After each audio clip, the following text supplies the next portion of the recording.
અને થરાજવાળે મને એવું કીધું કે તારા છોકરાને મને તો થરાજવાળા પોલીસને અમે હપ્તે વેચા છે, હપ્તો લેશે પોલીસ. તો એ રીતના મને કીધું કે હું 100 બાર વેચું છું થરાજમાં, હું હપ્તો આલું છું પોલીસને, થરાજની પોલીસ, દિયોદર તાલુકાની ને થરાજની પોલીસ, બનાસકાંઠાની પોલીસ નથી, વાય તાલુકાની પોલીસ છે. તો એને કીધું કે હું ખુલે વેચું તો તારે જે ફોડું પડે નહીં, તું તાર પાડતી પર તારા છોકરા હું હપ્તો આલીને વેચું છું, મને કોઈનો ફરક પડવાનો નથી. થરાજની પોલીસનો અમે હપ્તો આલીને વેચા હતા, અમને કોઈ ફરક પડવાનો નથી. હું 100 બાર થરાજ 4 ચોકડી રહી ને, ઢેમાવાળી, થરાજવાળી ને ડીસાવાળી, આ ચોકડીએ હું જાહેર વેચું છું, મને કોઈ ફરક પડતો નથી. તું જો આવી તો હું તારો ભડાકો કરીને હું તને બંદૂકને ભડાકે હું મારી નાખી. જેવા વિક્રમભાઈ સ્માર્ટ વેચના વાળા મને એવું કીધું છે, એના નંબર પણ મારી પાસે 3 જણાના છે. આવી મને ધાપ ધમકી આલે છે, ગોમના ધમકી આલે છે. મને સરપંચીએ કીધું તું મારું ગામ બધું ભેળું છે, આવી રીતનું મને એને કહી અને મારા ગામે મેં અરજી આલી, ડેપ્યુટી સાહેબને અરજી આલી છે.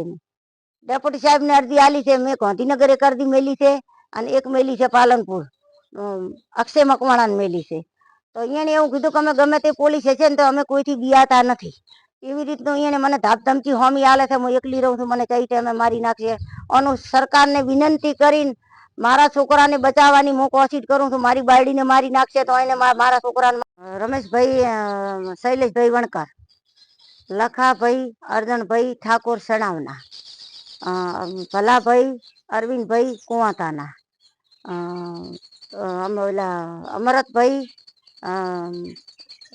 વિપાભાઈ ગૌસ્વામી,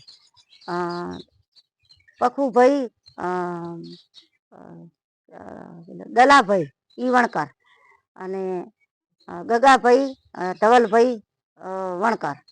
આ મારા છોકરાને બધા ખોટે રવાડે ચડાઈ અને મારા 1,60,000 મારું ધોન આવેલું હતું. એ 60,000 રૂપિયા ઉપાડીને મારા છોકરાને સ્મેટ પાઈ દીધી.